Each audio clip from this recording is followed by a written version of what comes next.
Bismillahirrahmanirrahim. Assalamualaikum warahmatullahi wabarakatuh. Alhamdulillahirabbil alamin wa bihi nasta'in wa ala umuri dunya waddin. Wassalatu wassalamu ala asrofil anbiya'i wal mursalin sayyidina Muhammadin wa ala ali sayyidina Muhammad. Rabbi israh li sadri wa yassir li amri wahlul 'uqdatam min lisani yafqahu qawli, amma ba'd. Kepada yang terhormat Ustadz Ahmad Muzaki Al-Hafiz selaku pemateri kajian online pada sore hari ini, kepada yang terhormat Bapak Divi Ahmad Johansyah selaku Ketua BMPD Jawa Timur, kepada yang terhormat Ibu-ibu dari IWABA, Ibu Divi dan Ibu Mutiah, kepada yang terhormat Bapak Ibu Pimpinan Perbankan Surabaya, kepada yang terhormat Bapak Budi Cahyono selaku Ketua Forsip beserta pengurusnya, kepada yang terhormat Bapak Ibu karyawan dan karyawati perbankan yang telah bergabung pada kajian online sore hari ini, yang insya Allah dirahmati Allah Subhanahu wa Ta'ala. Pertama, marilah kita panjatkan puji syukur kehadirat Allah Subhanahu wa Ta'ala, yang mana pada sore hari ini kita semua masih diberikan nikmat Islam, nikmat iman, dan nikmat sehat oleh Allah Subhanahu wa Ta'ala. Kedua kalinya mudah-mudahan salawat dan salam tetap tercurahkan kepada Nabi Muhammad SAW yang selalu kita nantikan syafaatnya di yaumul akhir. Sebelum acara kajian online pada sore hari ini dimulai, akan saya bacakan susunan acara sebagai berikut. Acara yang pertama yaitu pembukaan, acara yang kedua yaitu sambutan, acara yang ketiga yaitu tausiah, acara yang keempat yaitu doa sekaligus penutup. Untuk acara yang pertama yaitu pembukaan, marilah kita buka acara kajian online pada sore hari ini dengan pembacaan surat Al-Fatihah. Al-Hadiniyah Al-Fatihah.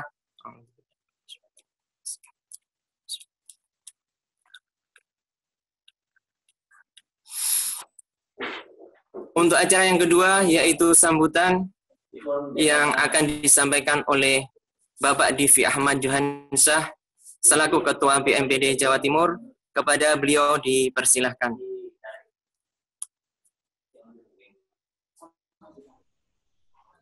Alhamdulillah. Assalamualaikum warahmatullahi wabarakatuh.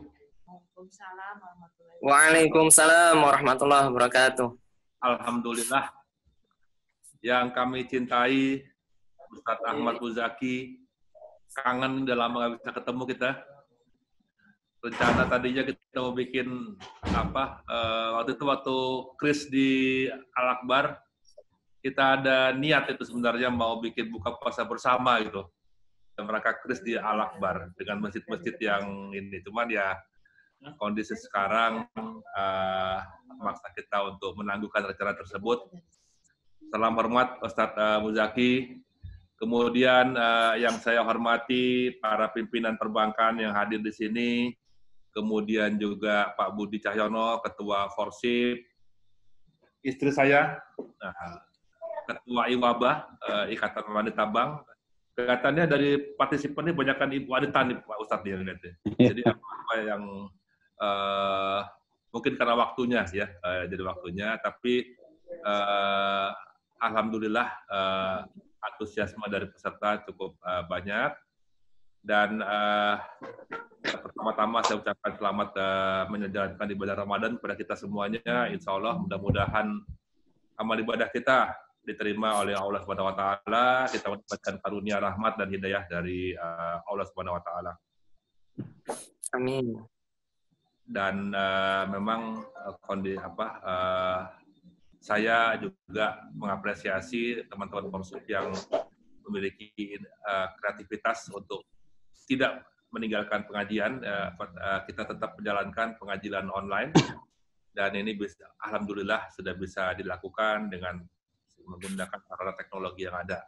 Dapat kami sampaikan juga, Ustadz Muzaki dan teman-teman semuanya, kami sendiri di Bank Indonesia cukup aktif sekarang melakukan kajian online hampir tiap hari itu dengan Dewan Gubernur di Jakarta.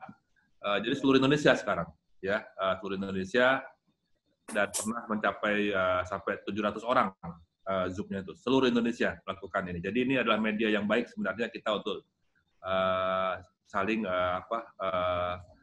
menimba kebaikan di kita semuanya. Nah, ini adalah pembukaan daripada rangkaian pengajian online yang akan diselenggarakan oleh Forsip BMPD. Nanti ada Raja 5, nanti apa yang akan kita selenggarakan. Dan insya Allah ini akan bermanfaat bagi kita semuanya. Dan tema pada kesempatan ini juga tema yang sangat relevan, sabar dan sholat, sabar dan sabar dan saya lupa, saya ingat sabar aja. Sabar dan sholat kunci pertolongan Allah. Sabar dan sholat kunci pertolongan Allah, gitu ya. Jadi insya Allah mudah-mudahan memang kondisi sekarang ini membutuhkan kesabaran kita, membutuhkan doa kita supaya kita bisa lalui bersama.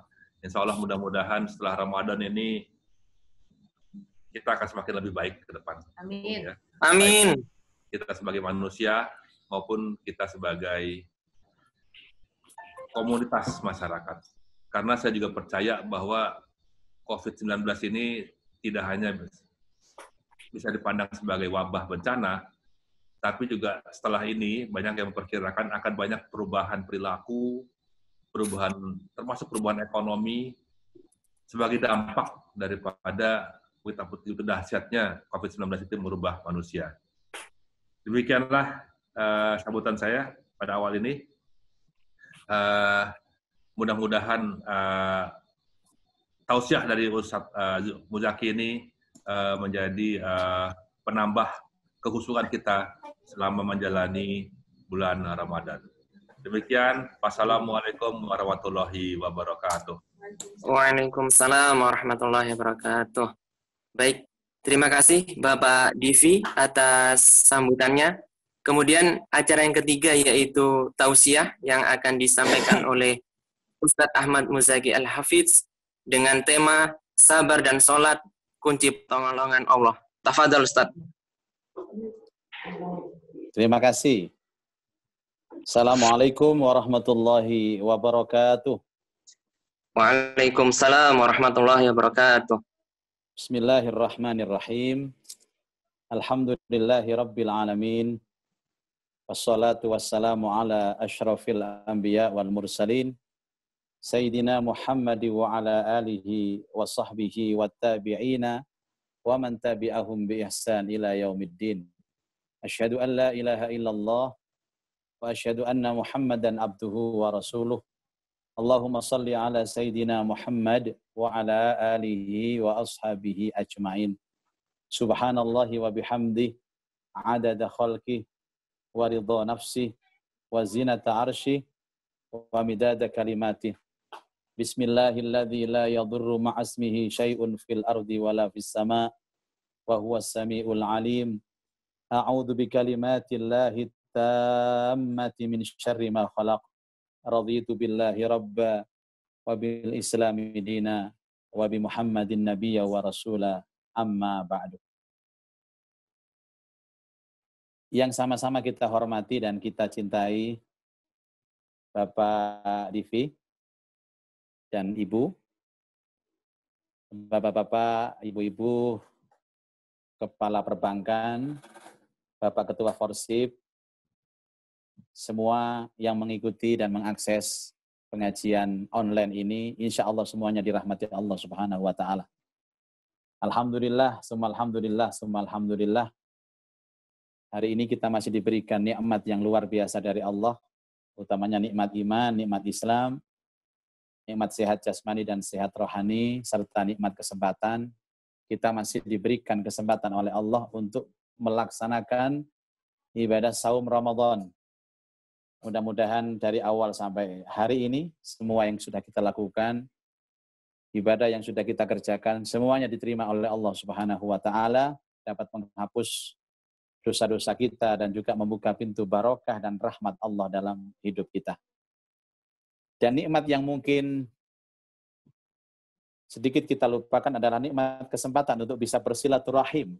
Sore hari ini kita bisa bersilaturahim walaupun dengan online. Tapi saya yakin apa yang kita lakukan ini tidak mengurangi keberkahan majelis ilmu dan tidak mengurangi niat atau tekad kita dalam melaksanakan amal kebaikan serta bersilaturahim. Baik, sore ini insya Allah kita akan mengkaji dan mengaji tentang ayat-ayat Allah, dan tema yang akan kita kaji sore hari ini adalah sabar dan sholat menjadi kunci pertolongan Allah. Sebelum saya berbicara lebih jauh, saya ingin mengajak kepada Bapak Ibu para jamaah untuk mengarungi samudra Al-Quran. Tema yang disampaikan ini adalah sesungguhnya tema yang Allah Subhanahu wa Ta'ala sampaikan di Al-Quran. Dan ayat yang berkenaan dengan ini secara langsung itu ada dua. Yang pertama di dalam surah Al-Baqarah ayat 45.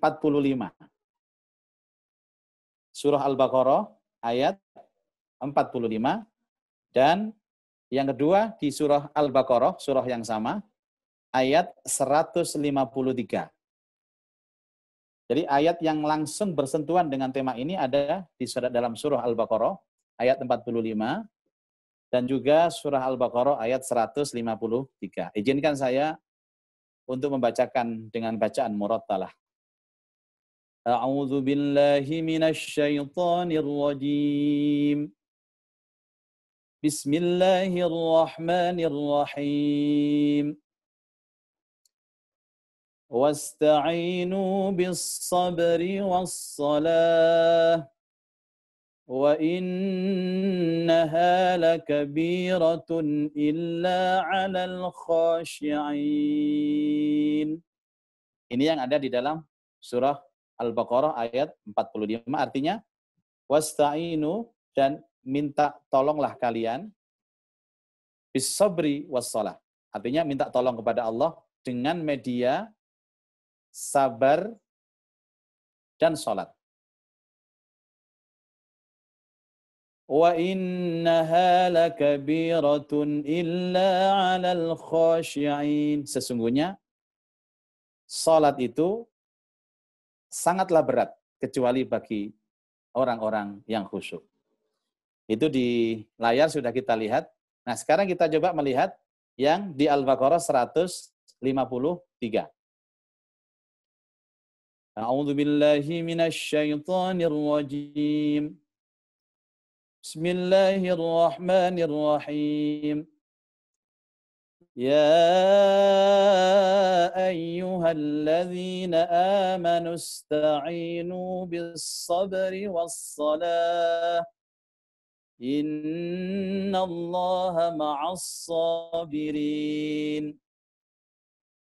Artinya, hai orang-orang yang beriman, minta tolonglah kalian kepada Allah dengan sabar dan sholat.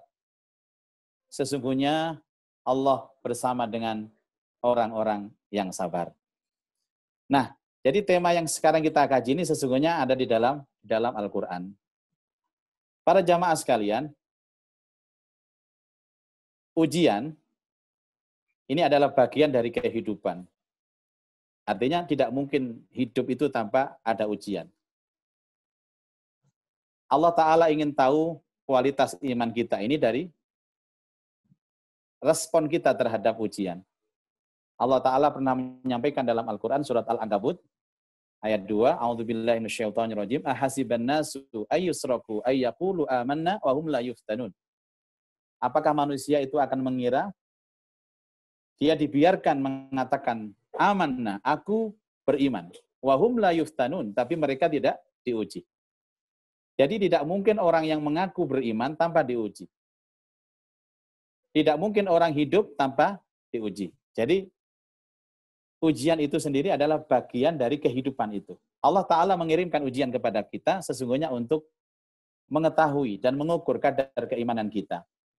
Karena itu tidak boleh kita berdoa kepada Allah, ya Allah, janganlah engkau menguji kami. Janganlah engkau menguji kami. Ini doa yang tidak lengkap. Tapi yang betul adalah, ya Allah, janganlah engkau menguji kami dengan sesuatu yang kami tidak mampu untuk menanggungnya. Kan ada doa yang sering kita baca, Rabbana la tu'akhidna in nasina aw akhtana, Rabbana wa la tahmil alaina isran kama hamaltahu 'alal ladzina min qablina. Rabbana wa la tuhammilna.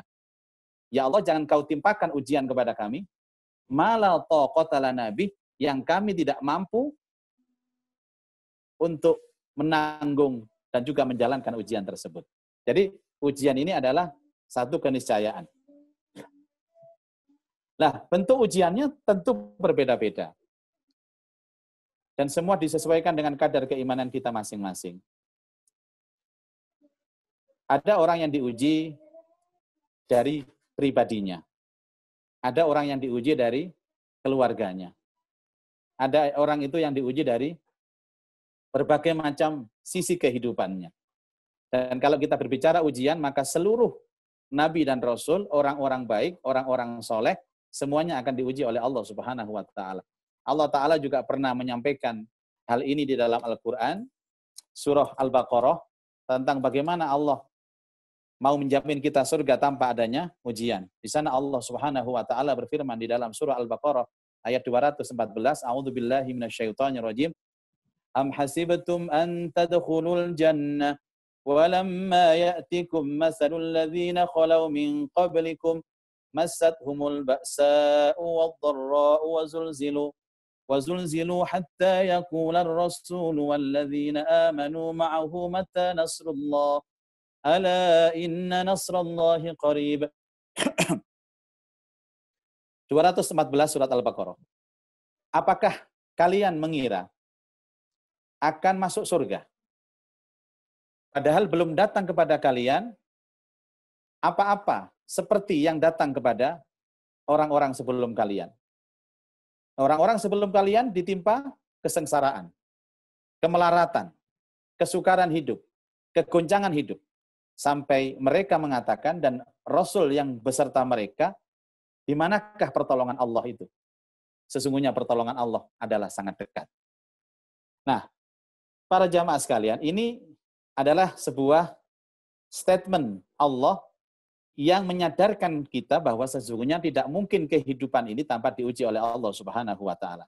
Seperti yang sekarang kita rasakan, tadi juga apa yang disampaikan oleh Bapak Divi, bahwa sekarang kita ini diuji, sedikit diambil kenikmatan oleh Allah Subhanahu wa Ta'ala. Saya sering berbicara, kalau kita sekarang menyadari, Bapak Ibu sekalian, bahwa salah satu kenikmatan yang sekarang dicabut itu adalah kenikmatan terputusnya ruh kehidupan. Apa ruh kehidupan itu? Ruh kehidupan itu adanya berkumpul.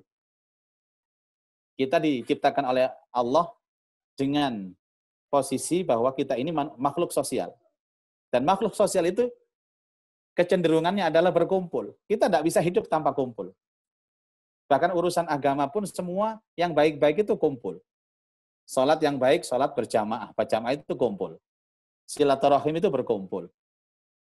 Dan bahkan Rasulullah SAW menyampaikan, al-barakah ma'al jamaah, sesungguhnya keberkahan itu disertai berkumpul.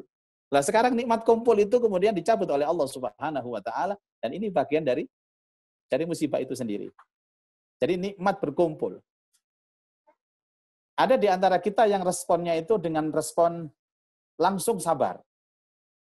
Dia yakin bahwa ini adalah dari Allah dan pasti yang terbaik. Ada yang responnya itu antara tengah-tengah, antara menerima dan tidak menerima. Bahkan yang ketiga ini, ada orang itu yang benar-benar menolak semuanya dan cenderung menentang. Dan ujung-ujungnya dia berkeluh kesah. Nah, karena semua kehidupan ini pasti diuji, tidak ada satupun di antara kita yang tidak diuji, dan tentu ujian itu disesuaikan dengan level dan kadar keimanan kita. Di mana Allah Ta'ala berfirman, la yukallifullahu nafsan illa wus'ah. Ada beberapa ayat di Al-Quran yang menjelaskan masalah ini. Tentu tidak akan diuji seseorang itu kecuali sesuai dengan kadar keimanannya.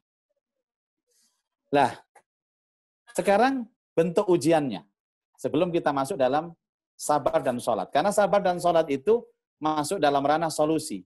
Artinya bagaimana kita nanti bisa menghadapi ujian dengan pas, dengan baik. Yang dari ujian itu kemudian Allah angkat derajat kita, Allah angkat kadar keimanan kita. Jadi ingat teman-teman sekalian, para jamaah, ada orang itu yang diuji, kemudian imannya drop. Ada yang diuji, justru imannya akan naik. Ada orang yang diuji, stres, gelisah. Tapi ada orang yang diuji itu, justru dia menemukan Allah. Dan iman serta takwanya ditambah oleh Allah Subhanahu wa Ta'ala. Nah, tadi kita sampaikan tentang ayat-ayat Al-Quran, bentuk ujian dari Allah Subhanahu wa Ta'ala. Itu bisa kita lihat di kelanjutan tadi, di ayat 155 di surat Al-Baqarah juga. Tadi ada 153, kemudian terputus 154, sekarang 155. Ini bentuk ujian. Dan kita yakin bahwa kita semua pasti ada masuk di dalam salah satu jenis kategori ujian yang disampaikan Allah dalam Al-Quran. Al-Baqarah 155. A'udzubillahi minasyaitonirrajim. Wa lanabluwannakum bisyai'in minal khaufi wal ju'i wa naqsim minal amwali wal anfusi was samarat. Wa basyiris sabirin alladzina idza asabathum musibah qalu inna lillahi wa inna ilaihi raji'un. Ulaika alaihim salawatu min rabbihim wa rahmah wa ulaika humul muhtadun. Ini bentuk ujiannya. Walana beluwannakum, dan sungguh pasti kami akan menimpakan kepada kalian. Ini ada kalimat taukid namanya para jamaah. Taukid dalam bahasa Arab artinya penguat. Sungguh pasti akan kami timpakan kepada kalian. Ini menunjukkan bahwa tidak ada salah satu di antara kita yang tidak tertimpa ini. Bisyai'in dengan sesuatu. Satu, minal khauf. Rasa ketakutan. Coba kita tanya pada diri masing-masing. Pernah kita merasakan rasa takut? Mungkin jawabannya pernah. Atau mungkin sering. Atau mungkin rutin kita takut. Atau bahkan ada istilah istiqomah dalam ketakutan. Apalagi kondisi sekarang ini, para jamaah sekalian.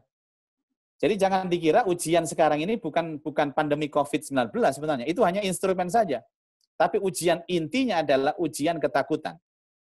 Ujian kecemasan. Satu, ketakutan, kecemasan. Walju, ujian kelaparan. Walju, ujian kelaparan. Pertanyaannya, apakah sekarang terjadi alju dan khauf? Jawabannya iya. Jawabannya iya. Hanya instrumennya lewat apa? Lewat pandemi COVID-19. Jadi COVID-19 atau virus corona ini hanya instrumen saja.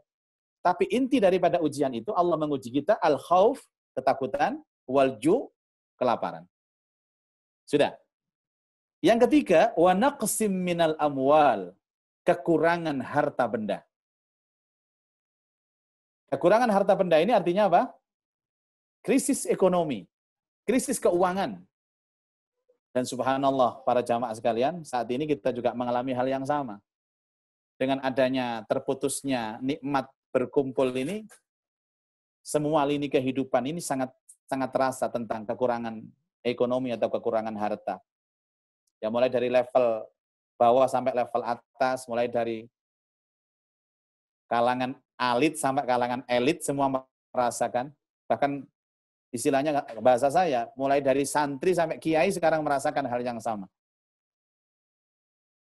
Ini kalau istilah Ustadz Kiai, semua jadwal-jadwal pengajian semua dibatalkan semua. Ini pasti pengaruhnya terhadap wanaksim minal amwal. Yang keempat, wal anfus. Wal anfus. Ujiannya adalah kehilangan jiwa. Kehilangan jiwa. Dan akhir-akhir ini mungkin kecemasan kita terhadap kehilangan jiwa ini luar biasa. Bahkan ada orang berdoa di saat pandemi seperti ini, ya Allah jangan sampai mati sekarang ya Allah. Kalau orang mati sekarang ini, sebab kematiannya apapun, pokoknya semuanya dianggap corona gitu loh. Dan kalau sudah dianggap corona, diperlakukan seperti tidak wajar, seperti yang kita saksikan akhir-akhir ini di media. Itu artinya ketakutan kehilangan jiwa. Was-samarat, dan buah-buahan. As-samarat ini arti asalnya buah-buahan, tapi yang dimaksud adalah pekerjaan. Kita tahu bahwa banyak pekerjaan sekarang hilang, banyak buruh-buruh, pabrik yang dirumahkan, banyak karyawan yang di-PHK dan lain sebagainya. Jadi jenis ujian yang Allah timpakan kepada kita, dan itu pasti terjadi. Ketakutan, kelaparan, kekurangan harta benda, kehilangan nyawa, kehilangan buah-buahan atau pekerjaan. Dan subhanallah para jamaah, sekarang ini semuanya kita rasakan.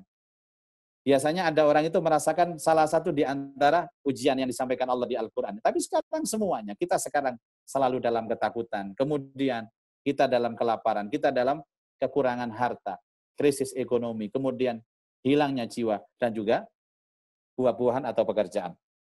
Tetapi di akhir ayat ini, Allah menutupnya dengan bahasa yang sangat indah. Dan inilah potret seorang mukmin yang diharapkan oleh Allah. Apa itu? Wabasyiris sabirin, dan berikan kabar gembira untuk orang-orang yang sabar. Ini tadi temanya, bahwa kesabaran itu kunci pertolongan. Berikan kabar gembira. Allah menggunakan redaksi basyir. Kalau Allah sudah menggunakan redaksi basyir, ini berarti kan ini kabar gembira betul dari Allah. Dan kegembiraannya itu hakiki, bukan kegembiraan yang sementara. As-sabirin, orang yang sabar. Nah, siapa orang yang sabar itu? Allah Ta'ala jelaskan di ayat berikutnya, alladzina idza asabathum musibah, yaitu mereka yang tertimpa kepada mereka musibah, qalu, mereka mengatakan, inna lillahi wa inna ilaihi raji'un. Kita semua berasal dari Allah, dan kita semua pun akan kembali kepada Allah. Kalimat inna lillahi wa inna ilaihi raji'un ini, para jamaah sekalian, ini bukan kalimat lisan. Ini mudah sekali diucapkan. Tapi bagaimana kita menghujamkan kalimat ini dalam pikiran kita dan dalam hati kita, sehingga muncul keyakinan dan keimanan kepada Allah. Jadi, ya Allah, semua ini dari Engkau, dan pasti semua akan kembali kepada Engkau.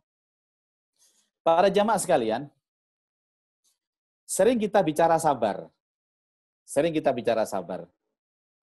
Dan dalam literatur sabar itu selalu kita bagi menjadi 4 komponen. 4 komponen ini pertama adalah as-sabru alal musibah. Sabar atas musibah. Yang kedua adalah as-sabru ala ta'ah. Sabar atas ketaatan. Yang ketiga as-sabru alal maksiyah. Sabar untuk menghindarkan diri dari maksiat. Dan yang keempat ini yang paling amat jarang kita pelajari, as-sabru ala sadmatil ula. Sabar ketika dalam berita dan hentakan yang pertama. Para jamaah, pertama adalah as-sabru alal musibah. Mungkin tadi ada kalimat itu sering kita hafalkan. Innallaha ma'as sabirin, sesungguhnya Allah bersama orang yang sabar. Tadi 153. Semua hampir hafal ayat ini. Innallaha ma'as sabirin. Pokoknya nak koncone kena musibah, Mas, innallaha ma'as sabirin, Mas. Ada temannya kehilangan sesuatu, Mas, innallaha ma'as sabirin. Didik, innallaha ma'as sabirin. Anjane apal ikut tok dalile pokoknya. Tapi ada satu pertanyaan sebenarnya harus kita jawab. Kenapa harus Allah bersama orang yang sabar? Kok tidak ada ayat Allah bersama orang yang sholat, Allah bersama dengan orang yang puasa, Allah bersama dengan orang yang bersedekah. Tapi yang diucapkan di sini apa? Innallaha ma'as sabirin. Allah beserta orang yang sabar. Jawabannya apa? Ma'asyiral hadirin. Karena ibadah-ibadah pun butuh sabar. Semua lini ibadah itu butuh sabar. Orang sholat butuh sabar. Orang puasa butuh sabar. Nanti kita jelaskan dalam sabar atas ketaatan.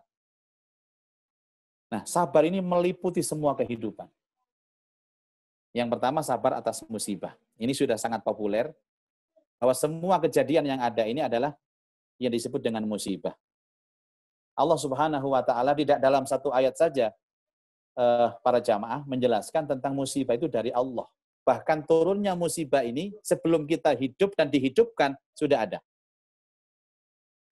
Ada hal yang luar biasa yang Allah sampaikan di Al-Quran tentang keyakinan bahwa musibah ini sebelum diturunkan, dicatat oleh Allah, dan sebelum kita dihidupkan oleh Allah. Salah satu ayat yang membicarakan masalah itu adalah surat Al-Hadid ayat 22 dan 23. A'udzu billahi minasyaitonir rajim. Ma asaba min musibatin fil ard wala fi anfusikum illa fi kitabim min qabli an nabra'aha. Inna dzalika 'ala Allahi yasir. Tidak ada satupun asaba musibah dari kejadian fil ardi di bumi wala fi anfusikum termasuk di dalam diri kalian illa fi kitab kecuali semua telah ditulis dalam kitabnya yang kita sebut dengan Lauh Mahfuz. Inna dzalika 'ala Allahi yasir. Sesungguhnya semua itu mudah bagi Allah. Jadi semua kejadian apapun itu sudah ada catatannya dalam Lauh Mahfuz. Itu kalau kita yakin adanya pandemi COVID-19 ini sesungguhnya telah ditulis oleh Allah Subhanahu wa taala. Jangankan urusan yang seperti ini. Daun yang rontok dari dahannya pun Allah berkehendak atas itu. Wa ma tasqutu min waraqatin illa ya'lamuha wa ma tasqutu min waraqatin illa ya'lamuha artinya tidak ada daun yang rontok dari dahannya pun Allah berkehendak atas itu. Ini artinya apa? Semua kejadian ini adalah musibah. Kita sering kali mengatakan bahwa musibah itu sesuatu yang tidak nyaman dalam hati. Tidak. Masyarul hadirin. Semua kejadian yang menimpa kita disebut musibah. Enak, tidak enak, itu juga semuanya adalah musibah. Allah Subhanahu wa taala pernah menyampaikan ini di dalam Al-Qur'an, di dalam surah Al-Anbiya ayat 35. A'udzu billahi minasyaitonir rajim. Kullu nafsin dha'iqatul maut wa nabluukum bisyarri wal khairi fitnah wa ilaina turja'un. Setiap nafas itu akan merasakan maut. Dan kami akan timpakan kepada mereka wa nabluukum bisyarri wal khair. Kami akan timpakan kepada mereka kejelekan atau sesuatu yang tidak menyenangkan hati. Al-khair dan kebaikan sebagai fitnah. Wa ilaina turja'un dan kepada kami kalian dikembalikan. Jadi jangan punya persepsi lagi kalau sesungguhnya ujian atau musibah ini sesuatu yang tidak nyaman atau sesuatu yang tidak enak. Tapi yang enak pun juga ujian. Contoh, kalau sekarang kita ini sakit itu ujian. Sehat juga ujian. Kalau sekarang uangnya banyak, ujian. Utangnya banyak, ujian. Kalau sekarang misalnya bapak-bapak punya istri yang taat misalkan, menyenangkan hati, itu ujian. Kalau istrinya agak cerewet itu lebih ujian lagi, Pak. Jadi semua dimensi kehidupan adalah ujian. Makanya ada istilah musibah. Ini yang pertama, sabar atas musibah. Yang kedua, as-sabru 'ala tha'ah, kesabaran atas ketaatan. Ingat para jamaah, semua ibadah itu butuh sabar.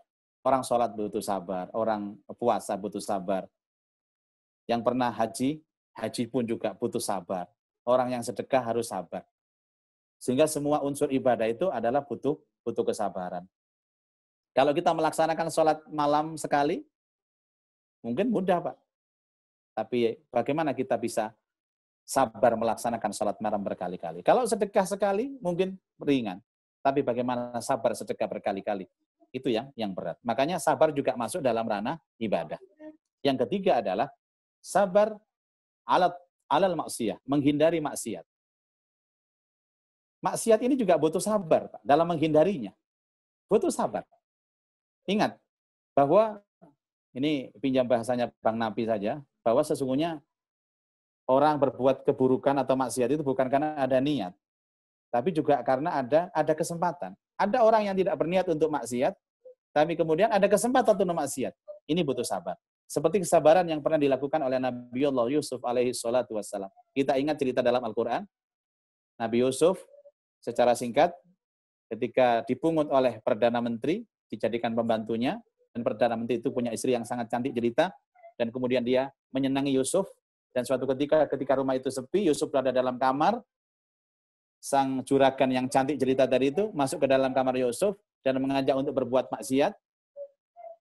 Yusuf hanya mengatakan, ini akhafullah, saya takut kepada Allah. Padahal dia di rumah sendirian, di kamarnya hanya berdua.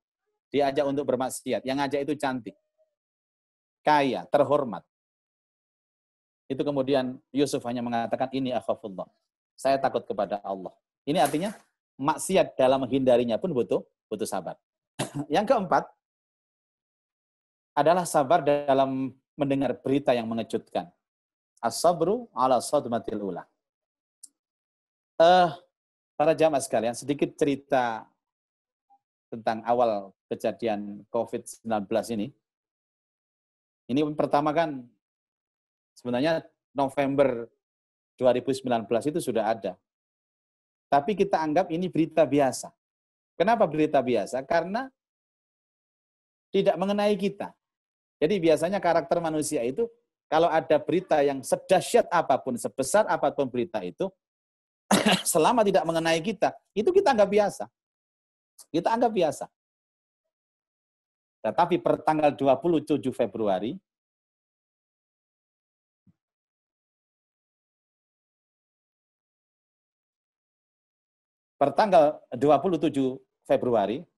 ini menjadi berita yang sangat mengejutkan. Kenapa? Disitulah pertama kali kita tahu jamaah umroh di stop. Coba.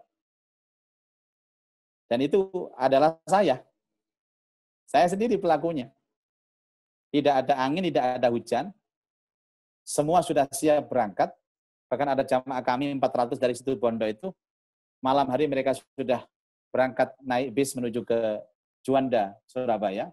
Ternyata sampai di Juanda tidak bisa check-in. Padahal semua dokumen itu siap. Paspor sudah siap, ya. Kemudian semua dokumen itu siap. Dan pihak travel pun tidak ada yang memberitahu bahwa itu akan ditolak. Ini adalah kabar yang sangat mengejutkan. Disinilah sabar kita dipertaruhkan. Kalau sekarang dalam keadaan normal, kita tidak bisa tahu kita ini orang sabar atau tidak. Tapi ketika dalam keadaan berita yang mengejutkan, tiba-tiba kita dapat berita ternyata jamaah umroh ini tidak bisa berangkat. Disitulah muncul 3 karakter. Di airport itu muncul 3 karakter. Pertama mereka, karakter orang yang tidak sabar. Mereka berteriak-teriak, marah-marah, membanting-banting koper, paspornya dibanting juga, marah-marah nggak jelas. Jadi mereka ini yang tidak terima dengan berita yang mengejutkan ini. Dan inilah yang disebut oleh Rasulullah orang-orang yang gila itu, Pak. Orang gila itu artinya orang yang punya akal, tetapi akalnya tidak berfungsi. Akalnya ada, tapi tidak berfungsi. Nah, orang marah itu kan tidak berfungsi akalnya. Makanya orang marah itu pasti akal sehatnya pasti hilang. Dan dia tidak disebut dengan orang yang sabar. Yang kedua adalah diam dia. Menengai pokoknya. Jadi dia marah tapi tidak mengungkapkan, tidak berekspresi. Tapi makan terus. Itu kotaan-kotaan habis semua dimakan sama dia. Jadi pelampiasannya dengan makan. Makanya ada di antara kita itu kalau sudah stres, kalau sudah cemas itu bawaannya makan terus. Nah, karakter yang ketiga ini apa? Mereka yang langsung mengkonekkan hatinya kepada Allah. Ya Allah, ini semua dari Engkau dan pasti akan kembali kepada Engkau. Pasti ini keputusanmu yang terbaik. Dan yang ketiga inilah disebut dengan orang sabar. Nah, sabar mendengar berita yang mengejutkan ini suatu saat pasti akan menimpa kita. Dulu zaman Nabi SAW ada seorang ibu-ibu yang ditinggal oleh anaknya meninggal dunia. Anak yang sangat dicintainya. Ibu ini nangis sejadi-jadinya. Kemudian anaknya dikubur, setelah orang yang ngubur itu pulang, ibu ini datang ke kuburan. Dia nangis di atas pusara anaknya. Sampai ketika Rasulullah lewat, mengucapkan salam kepada ibu ini. Assalamualaikum, tidak didengarkan. 2 kali salam, tidak didengarkan. Sampai akhirnya Rasulullah menasihati, Bu, yang sabar ya Bu. Tapi perempuan ini malah marah dinasihati Rasulullah. Sabar saja kamu. Ini yang meninggal anakku bukan anakmu. Dia marah tanpa melihat Rasulullah. Dan Rasulullah akhirnya meninggalkan perempuan ini. Sore hari ketika suasana hati sudah tenang, dia disampari oleh sang penjaga kuburan. Ibu, tadi siang ingat nggak? Ada yang menyapa ibu. Oh, ingat, siapa itu? Dialah Rasulullah SAW yang ibu cela tadi. Akhirnya ibu tadi itu datang ke rumah Rasulullah dan minta maaf. Artinya apa? Semua orang kalau sudah mendengar berita yang mengejutkan seperti hampir shock. Dan itulah taruhan kesabaran kita. Nah, tetapi ma'asyiral hadirin para jamaah sekalian, Allah Ta'ala kemudian memberikan solusi atas itu semua. Pertama adalah sabar. Semua solusinya adalah sabar. Sabar tadi apa? Mengembalikan semua urusan ini kepada Allah. Jadi bukan akalnya yang didulukan, bukan logikanya yang didulukan, bukan rasionya yang didulukan, tapi yang didulukan adalah Allah. Ya Allah, ini dari Engkau dan ini pasti baik. Ini dari Engkau dan ini pasti baik. Sulit Bapak Ibu, tapi harus kita coba dan harus kita latih. Memposisikan hati connect ke Allah itu butuh latihan. Makanya seringkali Rasulullah SAW mengajarkan kita zikir. Apa sih zikir itu? Ingat ke Allah. Tidak ada orang sabar tanpa zikir. Tidak ada orang sabar tanpa ingat ke Allah. Maka kalau kita dalam melihat sejarah Nabi SAW, hidupnya itu hanya zikir. Tidak banyak bicara, tapi zikir terus. Zikir itu terapi agar hati kita itu secara berkala itu mudah untuk connect ke Allah. Makanya orang itu kalau sudah terkejut, kaget, maka yang diucapkan oleh lisannya adalah sesuatu yang paling sering diucap. Kalau dia banyak berzikir istighfar, ketika dia kaget, yang muncul adalah istighfarnya. Astaghfirullahaladzim. Kalau dia sering baca subhanallah, ketika kaget, yang muncul subhanallah. Jadi sabar ini dimulai dari bagaimana kita melatih hati selalu kembali ke Allah dengan cara zikir. Para jamaah, ketika ada persoalan apapun, orang kalau sudah mengembalikan semua pada dirinya, yang ada adalah marah yang berlebihan. Dan orang marah yang berlebihan itu pasti hatinya tidak ada Allah. Orang akan ada Allah di hatinya kalau dia dalam keadaan tenang. Karena itu kalau ada sesuatu, misalkan salah satu contoh, ada orang yang menyulut emosi kita, jangan pernah kita berpikir kitanya. Tahan dulu. Sambil memproses hati kita ini connect ke Allah. Tapi kalau kita langsung melampiaskan amarah itu, maka tidak ada celah Allah ada dalam hati kita. Dan tidak mungkin ada kesabaran di sana. Tahan dulu dan diam. Orang mukmin kalau ada sesuatu, dia pasti cenderung diam. Tapi diamnya orang mukmin itu zikir. Diam dan zikir ini mencoba untuk bagaimana mengkonekkan hati kita ke Allah. Kalau sudah connect, maka muncullah kesabaran. Dan ini solusi yang pertama. Yang kedua adalah sholat. Masya Allah. Kita ini punya media untuk curhat ke Allah. Untuk mohon ke Allah. Untuk nangis ke Allah. Dan media kita itu adalah sholat. Allah jadikan sholat satu-satunya media kita untuk berdialog dengannya. Saya sering menasihati teman-teman yang menikah. Biasanya begitu akhir nasihat saya. Bahwa pernikahan tidak mungkin tidak diuji oleh Allah. Rumah tangga pasti diuji oleh Allah. Hubungan suami istri pasti diuji oleh Allah. Ujian itu berasal dari semua sisi. Ya dari istrinya, dari suaminya, dari anaknya, dari mertuanya, macam-macam. Semua pasti diuji. Dalam level semua kehidupan pasti diuji sama Allah. Tapi ingat, ketika ada ujian itu, jangan banyak berkomentar apapun, tapi berwudulah dan sholatlah. Yakin selesai. Karena Allah ciptakan sholat ini sebagai media untuk menyelesaikan semua persoalan kehidupan kita. Sholat. Para jamaah sekalian, saya sering mengatakan juga kepada teman-teman jamaah, utamanya Iwabri ya, Iwaba, yang sering mengundangkan Iwaba, Ikatan Wanita Perbankan. Bahwa sekarang coba kita hindari kebiasaan curhat kepada sesama.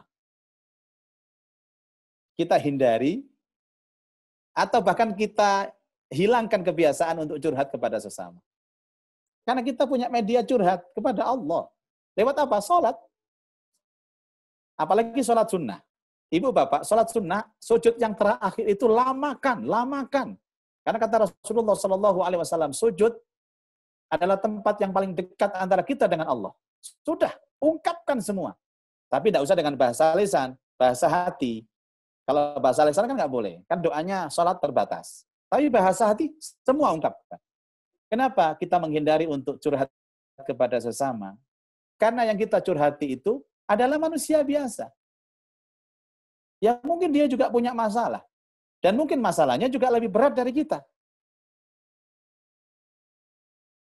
Kadang-kadang kita curhat kepada orang yang masalahnya lebih berat dari kita. Ada contoh ini Pak Bu. Seorang ibu-ibu curhat kepada temannya, perempuan. Mbak, aku curhat Mbak. Curhat Mbak, tentang suami Mbak. Kenapa suamimu? Suamiku minggat Mbak. Minggat. Sudah berapa lama? 3 bulan Mbak. Loh, kalau aku 3 tahun. Nah, coba.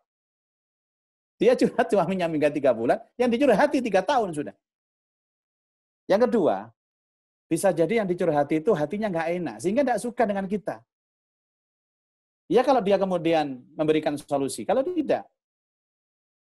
Coba, yang bisa memberikan solusi hanya Allah. Dan medianya telah disiapkan oleh Allah, yaitu sholat. Sholat ini sebagai kunci pertolongan. Makanya kalau kita bertanya, sholat itu memenuhi semua waktu dalam 24 jam. Kita mau jam berapa saja bisa. Artinya apa? Kalau pas pada saat kita punya masalah, ada ujian, mohon pertolongan Allah, itu pas datang sholat wajib, mintalah dalam sholat wajib itu. Kalau tidak, sholat sunnah. Semua ada waktunya. Pagi ada sholat waktu pagi. Misalkan sholat duha ada. Siang juga ada. Malam juga ada. Nah, dengan sabar dan sholat ini, sebesar apapun ujian yang Allah timpakan kepada kita, semua akan diberikan kebaikan oleh Allah. Kebaikannya itu adalah rasa ketenangan dan rasa ridho dengan apa yang Allah timpakan kepada kita. Para jamaah sekalian, inilah intisari dari tema kita pada sore hari ini. Saya sudah berbicara hampir 45 menit ini, Mas. Sudah over ini ya. Tentang surat Al-Baqarah 45 dan juga 153.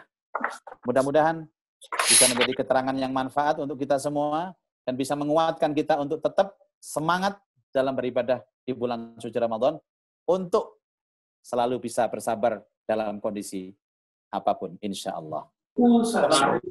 Sementara itu, mungkin ada yang sharing, ingin bertanya, silahkan. Baik Ustadz, terima kasih atas tausiahnya. Untuk selanjutnya sesi tanya jawab. Bagi Bapak Ibu yang ingin bertanya ke Ustadz Muzaki, silahkan pencet tombol kanan bawah. Di situ ada pilihan menu raise hand.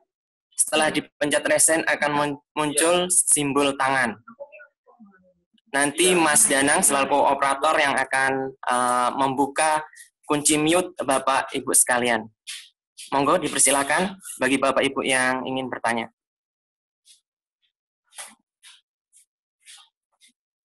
Selain itu untuk perorangan di proses apa?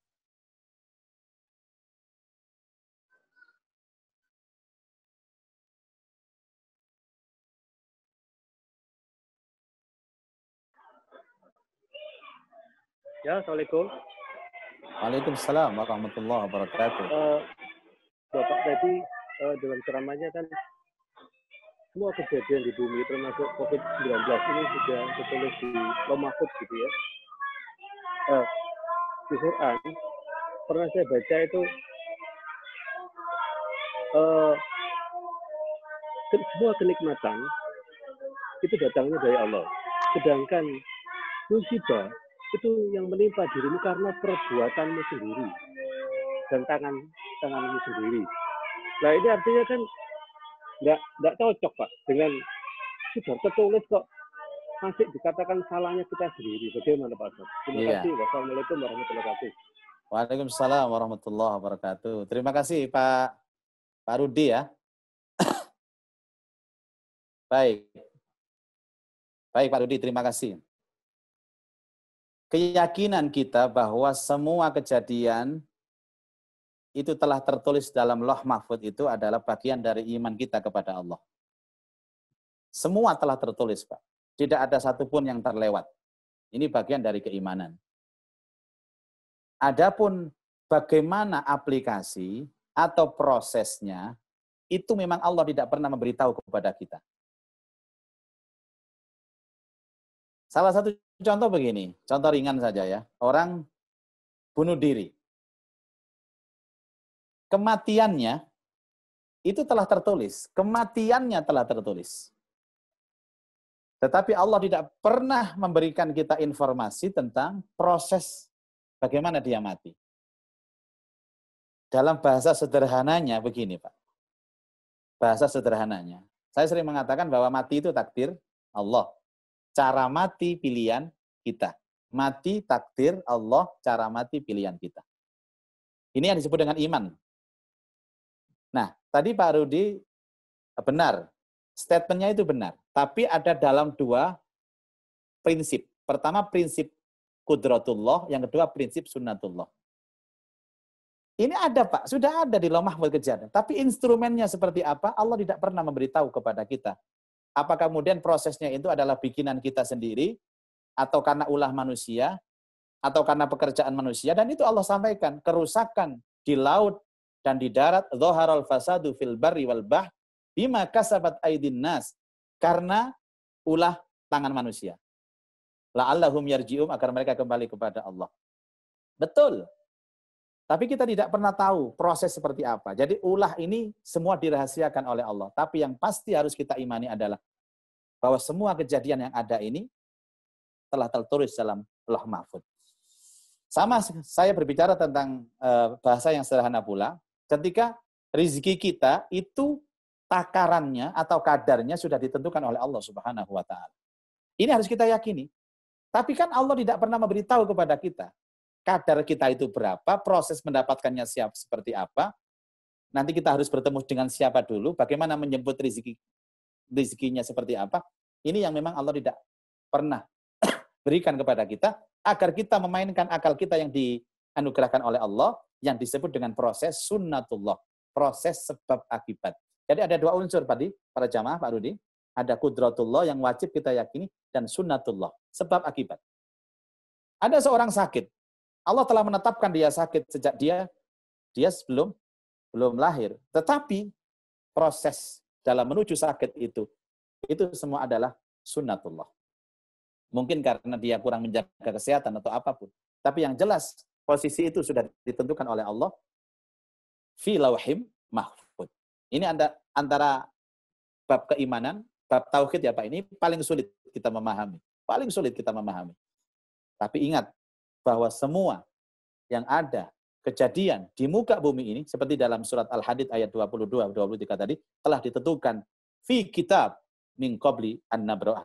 Adapun kemudian aplikasinya, dramanya, prosesnya, regulasinya, itu kemudian Allah tidak pernah memberikan itu kepada kita. Dan itu diserahkan kepada kita semua. Orang beriman, mau beriman ya silakan beriman, mau kafir ya silakan kafir. Tapi itu berproses. Sama seperti kita memilih pada sore hari ini. Kita bisa mengakses pengajian ini, dan kita boleh tidak mengakses pengajian ini. Nah, mudah-mudahan keterangan saya ini paling tidak bisa memberikan sedikit pemahaman kepada kita semua. Wallahu a'lam. Wallahu a'lam. Terima kasih, Pak Rudi. Berikutnya, Mas Anam. Oke, baik.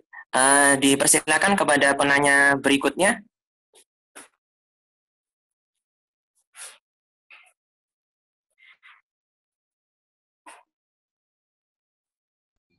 Assalamualaikum Pak Ustadz. Waalaikumsalam warahmatullahi wabarakatuh. Ya, Pak Devi. Dalam sifat-sifat yang disukai oleh Allah itu memang di Quran itu memang ada dua hal yang menonjol saya perhatikan, itu adalah sabar, satu lagi menunaikan zakat, dan satu lagi adalah sholat. Nah, saya tuh ingin tahu keterkaitan antara sifat-sifat yang disukai Allah ya sebagai perilaku kita sehari-hari. Ada di ayat Quran tuh wallahu yuhibbul muhsinin, ya artinya orang-orang yang muhsin ya.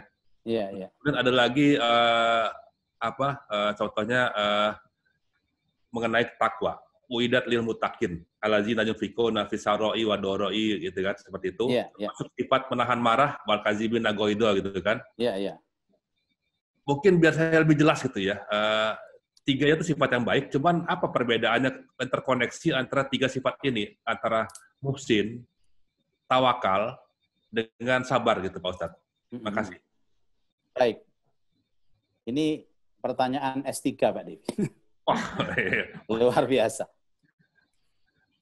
Derajat akhlak tertinggi itu disebut dengan ihsan. Saya ulang. Derajat ketakwaan tertinggi itu adalah ihsan. Orangnya disebut muhsin. Oh. Jadi derajat tertinggi dari sebuah ketakwaan disebut ihsan, orangnya disebut muhsin. Kalau orangnya banyak namanya muhsinin. Itu derajat, Pak. Makanya ada iman, Islam, ihsan. Iman itu kalau istilahnya adalah pondasinya, akarnya. Islam itu adalah batangnya, dan ihsan itu buahnya. Orang tidak mungkin mencapai ihsan kalau tidak lewat Islam. Dan orang tidak mungkin berislam tanpa beriman. Ini sebuah proses. Dan betul sekali nampak tadi. Ihsan itu buah dari keimanan.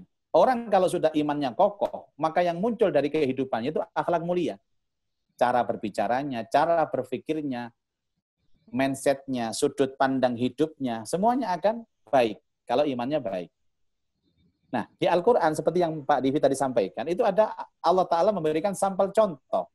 Salah satunya adalah mereka yang suka dan terus-menerus berinfak baik dikala lapang maupun sempit. Ingat, berinfak ini bagian dari terapi untuk mencapai ihsan. Saya ulang. Apakah setiap orang yang berinfak kemudian mendapatkan ihsan? Belum tentu. Ini adalah bagian dari terapinya. Tadi sudah kita ketahui bahwa ihsan atau muhsin itu klimaks dari sebuah derajat ketakwaan. Instrumennya atau terapinya pertama yang dicontohkan Allah di Quran, terutama yang dibacakan tadi adalah Ali Imran 133, 134. Ya. Itu pertama membiasakan diri untuk berinfak di kala lapang dan sempit. Ingat, orang kalau pertama kali infak, itu pasti tidak ada yang suka. Dan orang kalau sudah belum suka dengan amalnya itu belum namanya muhsin. Dia masih hanya beramal saja, soleh saja. Tapi kalau kita dilakukan secara terus-menerus infak itu, lama-lama dia akan mencintai pekerjaannya itu, mencintai infaknya itu. Dan kalau dia sudah mencintai infak itu, itulah disebut muhsin, Pak. Di saat orang lain membenci infak, berat berinfak, dia justru cinta dan ringan dalam berinfak. Itu derajat muhsin. Makanya ayat itu tadi, yuhibbul muhsinin. Sama, sudah. Yang kedua, contoh sampel ayatnya. Al-kadhiminal ghaid. Menahan amarah. Tanya kita sekarang. Enak enggak nahan amarah itu?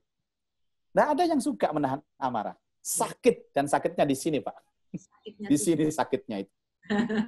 Tapi suatu ketika dia dicela orang, difitnah orang, justru senang hatinya, ridho hatinya. Itulah muhsin.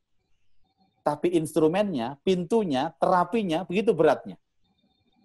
Dan Allah Ta'ala menjadikan contoh yang ada dalam ayat ini, contoh berat-berat semua ini, Pak. Terus, wal'afina aninnas. Membuka pintu maaf, memaafkan orang lain. Oh, ini berat, Pak, ini, Pak.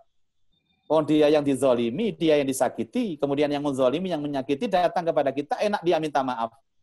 Dan kita memaafkannya. Berat. Tapi suatu ketika akan datang situasi hati ketika kita memaafkan itu senang dan rela. Itulah yang disebut dengan muhsin. Makanya begini, infak, menahan amarah, kemudian memaafkan. Ada lagi yang disebut sholat tadi. Itu bagian dari Islam. Ketika kita bisa menikmati ini, Allah akan hadiahkan yang ketiga, yaitu ihsan. Makanya kalau ada statement dari Nabi SAW, kalau ada orang baik kepada kalian, kalian membalasnya dengan kebaikan. Kalian masih berislam. Tapi kalau ada orang berbuat jahat kepada kalian, tapi kalian membalas kejahatannya dengan kebaikan, itulah ihsan. Dan panjenengan bisa disebut dengan muhsin. Maka jangan pernah menyerah dalam beribadah. Semua sandangan ini harus kita capai. Iman, orangnya namanya mukmin. Islam harus sempurna, orangnya namanya muslim. Dan jangan berhenti sampai di situ. Kita harus merasakan buahnya. Merasakan lezatnya itu, merasakan manisnya itu, yang disebut dengan muhsin, orang-orang yang baik. Wallahu a'lam. Itu Pak Divi kira-kira jawabannya. Terima kasih, Pak. Baik.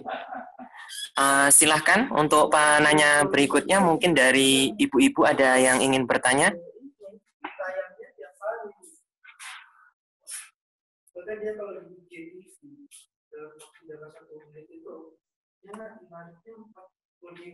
Baik, ada dari ibu-ibu yang ingin bertanya?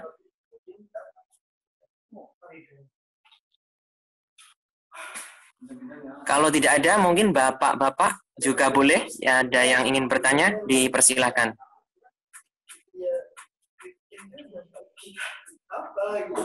Karena selama ini nggak ada yang ini, ada yang post testimoni dari para endorse. Pak Budi? Pak Budi? Pak Sur mungkin ingin bertanya? Assalamualaikum. Nanti, Bang. Waalaikumsalam warahmatullahi wabarakatuh. Ustaz, saya Budi, Ustaz. Sehat, Ya. Ustaz ya? Alhamdulillah Pak Budi sehat nggih. Alhamdulillah. Hijau Ustaz. daun gimana hijau daun? Alhamdulillah lancar jaya, Ustaz. Menuai Ustaz, tadi kan berkah ini. Iya, kita dari tadi kan ini judulnya sabar, sabar, sabar terus ya Ustaz ya. Dan selalu orang itu kalau pas lagi marah dikandani sabar, sabar, nanti ujungnya kan pasti ngomongin sabar, sabar, sabar, sabar, ya udah batas sih. Nah, ujungnya sabar ada batasnya itu sebetulnya batasan sabar sampai sejauh mana sih Ustaz itu Ustaz? Itu Pak aja, Budi Ustaz. tanya yang ngomong tadi itu. Jadi kalau bertanya batasannya sabar, Pak Budi tanya yang ngomong sabar ada batasnya. Karena begini, karena sabar itu tidak ada batas, Pak. Maaf. Ya. Semua unsur ibadah itu oleh Allah disetting tanpa batas. Apalagi pekerjaan hati, contoh sabar, contoh syukur, contoh ikhlas, contoh qanaah, contoh tawakal. Jangan ditanya begini, Bapak sabar, sabar. Sampai kapan, Pak? Sampai tanggal berapa? Sampai bulan apa? Tidak, Pak. Sampai datang pertolongan Allah, itulah batas kesabaran. Kalau boleh saya bingkai bahwa ada orang mengatakan batas kesabaran, sebenarnya sabar itu kan dari kita. Sabar tanpa batas. Tapi kalau memang harus ada batasannya, sampai datang pertolongan Allah. Mata nasrullah tadi 214. Ala inna nasrallahi qarib, sesungguhnya pertolongan Allah itu dekat.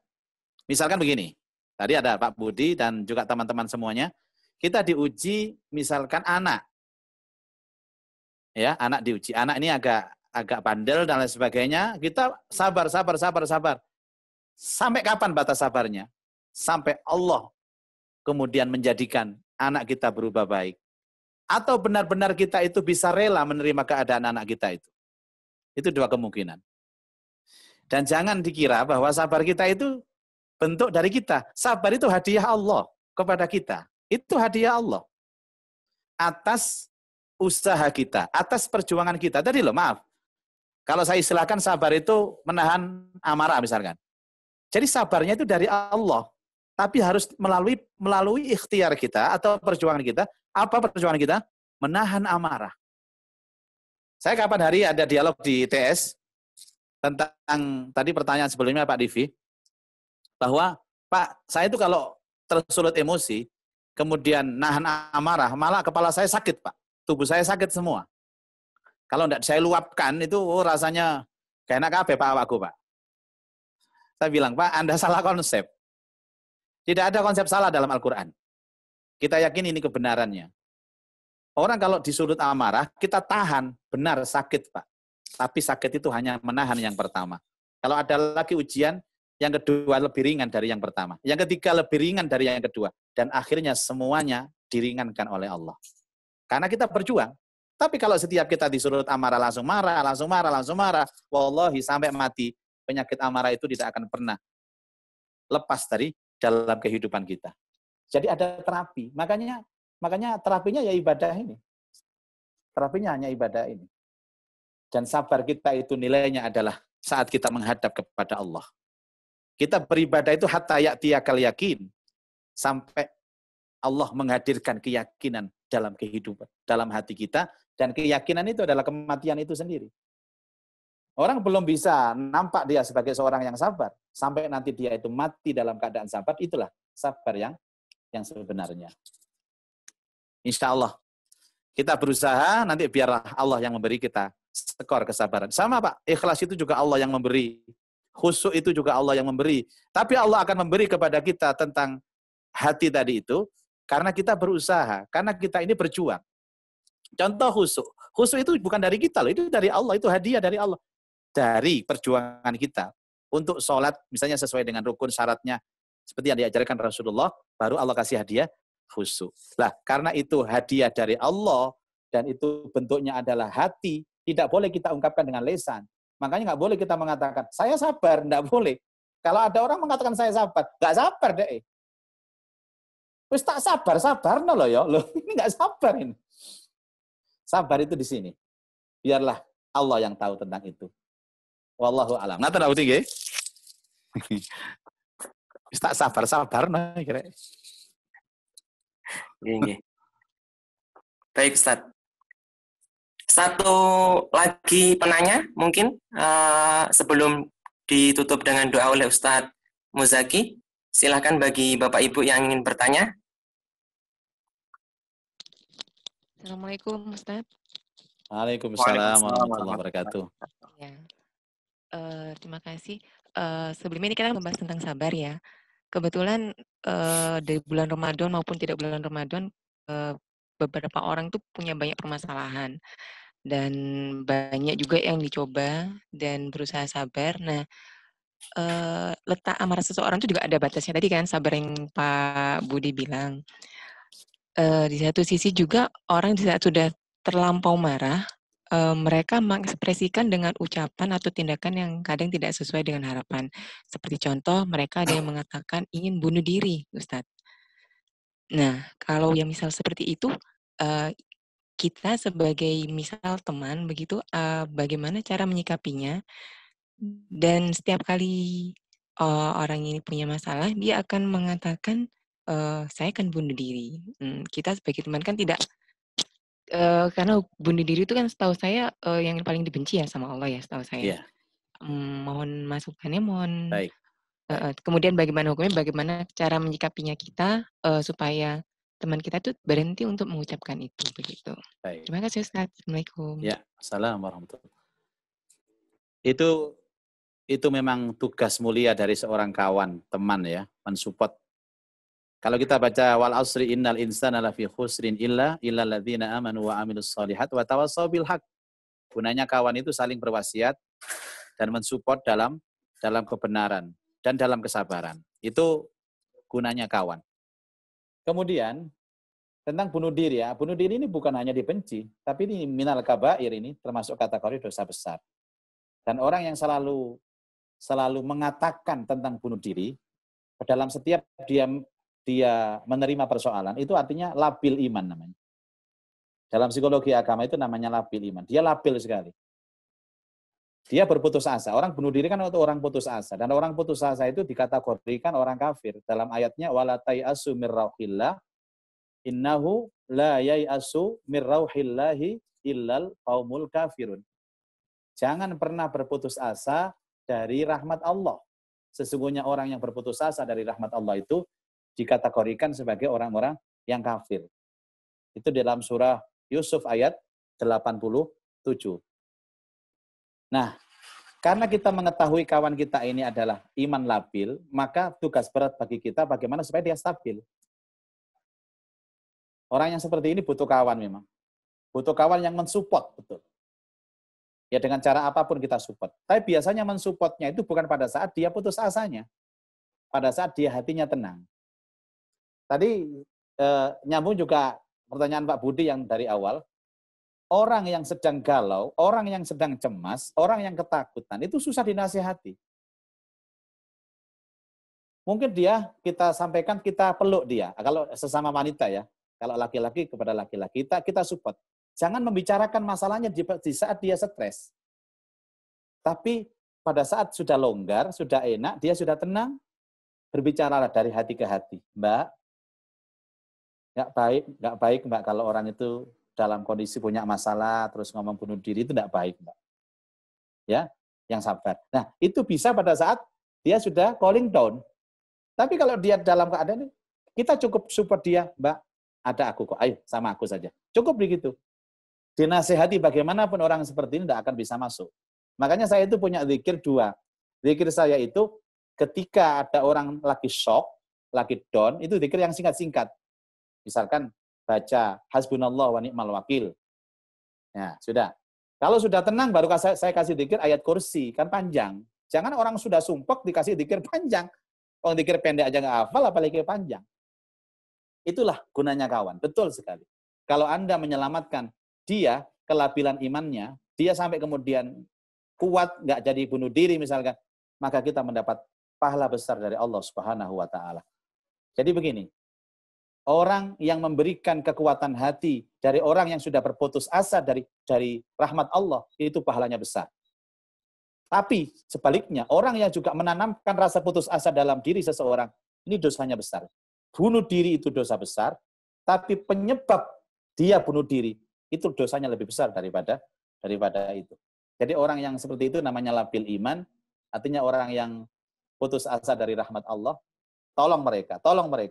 Dan sekali lagi fungsi teman itu yang sebenarnya adalah mensupport di saat kawan kita sudah ada dalam kondisi yang sangat nazir dalam keimanannya ini. Saya kira begitu Ibu ya, wallahu alam. Dan terima kasih, bagus sekali. Mas Anam? Oke, baik Ustaz. Mungkin Sudah bisa cukup? langsung Ya. Kita tutup dengan doa Ustaz. Oke. Baik. Mari sama-sama Bapak Ibu sekalian, kita bermunajat kepada Allah. Kita berdoa kepada Allah.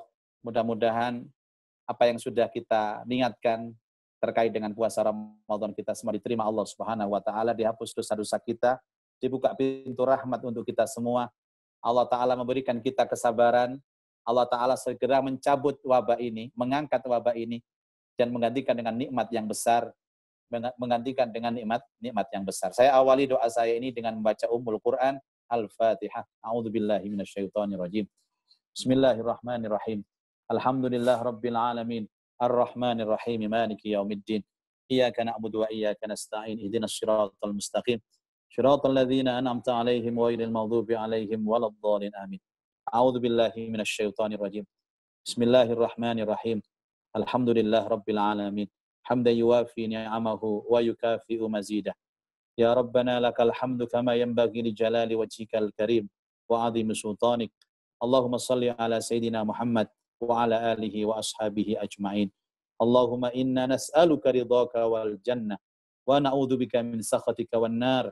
Allahumma innaka afuwun karim tuhibbul 'afwa fa'fu anna ya karim. Ya Allah, ya Rabbi, ya Rahman, ya Rahim, yang Maha Pengasih dan Penyayang, jadikan silaturahim kita, majelis ilmu kita ini ya Allah, menjadi penghapus dan penebus dosa-dosa kami, menjadi pembuka pintu berkah dan rahmat-Mu dalam hidup kami. Allahumma ya Allah, semua yang ada dalam channel ini, yang ada dalam majelis ini, ya Allah, semua jadikan hidupnya barokah, rizkinya barokah, umurnya barokah, keluarga rumah tangganya barokah, anak turunnya barokah, ilmu dan pekerjaannya barokah. Ya Allah, jika ada yang sakit di antara kami, sembuhkan sakitnya. Jika ada yang punya hajat, kabulkan hajatnya.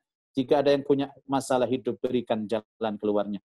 Ya Allah, anugerahkan di hati kami rasa ikhlas dan ridha menjalani hidup dan pekerjaan kami. Sabar menghadapi ujian-Mu dan pandai bersyukur atas nikmat-Mu. Allahumma ya Allah, berikan kami kelapangan, keluasan hidup dalam menjalankan ibadah di bulan suci Ramadan. Ya Allah, mudahkan urusan kami, kabulkan hajat-hajat kami, angkat penyakit kami ya Allah, angkat wabah ini ya Allah, angkat wabah ini secepatnya ya Allah, sehingga kami bisa menikmati indah dan lezatnya ibadah di bulan suci Ramadan. Allahumma ya Allah, lewat majelis ini, anugerahkan kepada kami ilmu yang manfaat, ilmu yang barokah, untuk titian hidup kami ya Allah, agar selamat bahagia dunia sampai akhirat. Ya Allah, berkahi majelis kami ini, dan sayangi perpisahan kami, tutup usia kami dengan membawa iman, membawa Islam, membawa amal soleh, dan husnul khatimah. Allahumma rabbana taqabbal minna salatana, wa siyamana, wa qiyamana, wa ruku'ana, wa sujudana, wa takhashu'ana, wa tadarru'ana, wa la tadrib biha wujuhana ya ilahal alamin. wa ya khairan nasirin birahmatika ya arhamar rahimin. Rabbana atina fid dunya hasanah wa fil akhirati hasanah wa qina adzabannar. Wa sallallahu ala sayyidina Muhammad wa ala alihi wa sahbihi ajma'in. Walhamdulillahi rabbil alamin. Amin amin ya rabbal alamin. Alhamdulillah, alhamdulillah, alhamdulillah. Mudah-mudahan apa yang saya sampaikan semua disertai hidayah Allah Subhanahu wa taala, kita semuanya mendapatkan ilmu yang manfaat fid dini wad dunya wal akhirah. Selamat menjalankan ibadah puasa, selamat menikmati berbuka puasa. Semoga Allah taala memberikan kita derajat mulia nanti di akhirat. Amin ya rabbal alamin. Terima kasih dan mohon maaf lahir dan batin. Aku qulu ma tasma'un. Wassalamualaikum warahmatullahi wabarakatuh. Waalaikumsalam warahmatullahi wabarakatuh. Baik, terima kasih Ustadz Muzaki yang telah menutup kajian online pada sore hari ini dengan doa.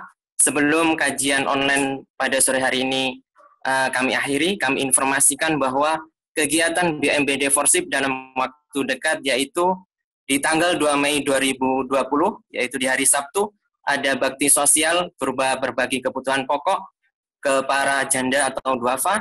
Kemudian di tanggal 7 Mei 2020, yaitu di hari Kamis, dimulai pukul 15.30, kajian online bersama Gus Reza dari Pondok Lirboyo, Kediri, dengan tema Berhasilkah Awal Ramadanku Saat Wabah. Kemudian yang ketiga, yaitu di tanggal 7 Mei 2020, di hari Kamis, kegiatan sosial berupa berbagi kebutuhan pokok ke anak yatim yang tidak bermukim di yayasan. Demikian kajian online pada sore hari ini. Sekali lagi saya ucapkan terima kasih kepada Pak Divi dan Bu Divi yang telah hadir bergabung di kajian online pada sore hari ini. Terima kasih kepada seluruh pimpinan perbankan, kepada ibu-ibu Iwaba, kemudian kepada pengurus Forsip, dan kepada seluruh karyawan dan karyawati perbankan Surabaya. Saya akhiri wabillahi taufik wal hidayah. Assalamualaikum warahmatullahi wabarakatuh.